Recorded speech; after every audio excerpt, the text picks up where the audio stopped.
Sa pagdinig ng Senado, nagsisihan ang Department of Health at Department of Budget and Management kaugnay ng hindi nabayarang benepisyo ng mga healthcare worker. Pinuna naman ng ilang senador ang pahayag ni DOH Secretary Francisco Duque na sinira ng COA ang dangal ng DOH. Narito ang unang balita ni Mav Gonzales. Sa pagdami ng COVID cases, ang sumasalo ng dagdag trabaho at peligro mga healthcare worker. Halos 1.5 taon mula nang magkapandemya, mahigit 22,000 na ang nagka-COVID sa kanilang hanay. Mahigit 100 ang namatay. Kaya ayon sa grupo ng healthcare workers na humarap sa Senado, ayon po sa mga nurses na nagpahayag po sa amin, kahit po sila ay nag-cater sa COVID patients, sila po ay hindi nakatanggap. Ito po ay isang malungkot na pangyayari talaga. Ang hirap po na humingi ng benepisyo nakalagay sa batas pero ang dami pong dapat ipaliwanag na kailangan pang i-justify namin na i-justify kung bakit kailangan makatanggap when it is obvious na talagang sa patient care naman yung mga nurses. ipinakita sa pagdinig ang nangyari kay Nurse Maria Teresa Cruz na namatay sa COVID. Pumanaw na siya nung dumating ang daily hazard pay na halagang 60 pesos. Paliwanag dito ni Health Secretary Francisco Duque III, dumadaan pa sa validation ng hospital chiefs kaya nagtatagal ang pamimigay ng special risk allowance. Yung direct care ng mga COVID patients lamang ang tatanggap nitong SRA. Gusto po namin bigyan sila lahat pero alam niyo naman, kulang ang gobyerno sa pondo. Pero sabi ni Senador Richard Gordon, hindi raw ba dapat lahat ng healthcare worker meron? Bukod pa ang isyong ito sa mahigit 2 bilyong pisong hindi raw naipamahagi sa 9 bilyong pisong pondong inilaan para sa SRA na pinuna ng ilang senador. Ayon kay Senador Joel Villanueva, 70,000 healthcare workers sana ang nakinabang.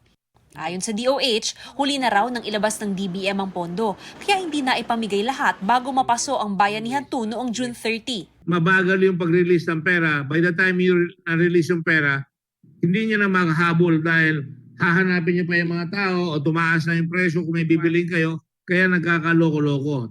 Yes, sir. Tama po yun. Yung pera sa inyo, June 25, tapos Yes, sir. kailangan gastos nyo in 5 days, magagastos nyo yun? Yes, sir. Kaya yan. So yan ang rason. So sino yun? DBM. Yes. Sagot ng DBM, Nailabas po ng June 1 from the Office of the President.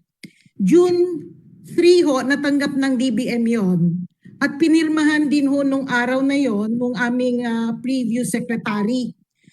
Umabot po ng June 16 sa DOH, pirmahan yung joint circular. Pagkatapos po nun, ang submission po nila ng request is June 23.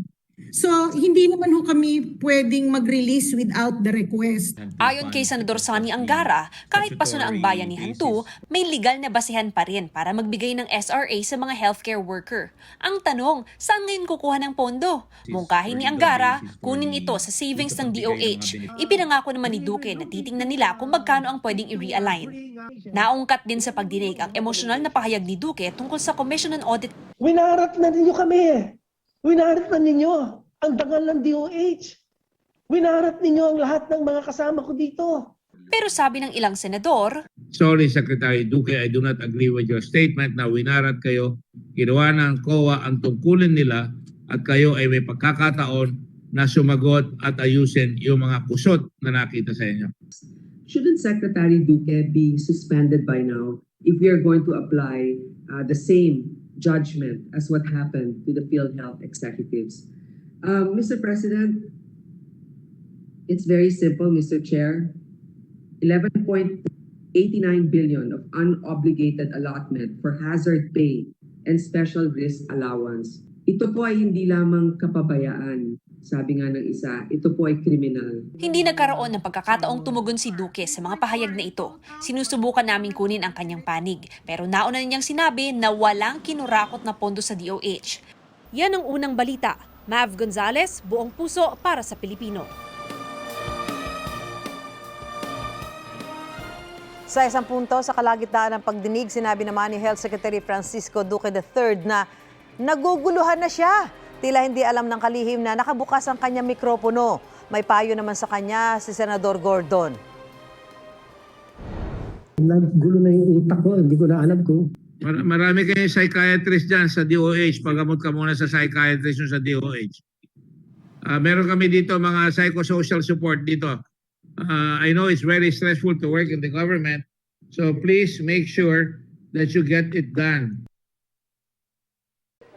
Kapuso, mauna ka sa mga balita. Panoorin ang unang balita sa unang hirit at iba pang award-winning newscast sa youtube.com/GMA News. I-click lang ang subscribe button. Sa mga kapuso naman abroad, maaari kami masubaybayan sa GMA Pinoy TV at www.gmanews.tv.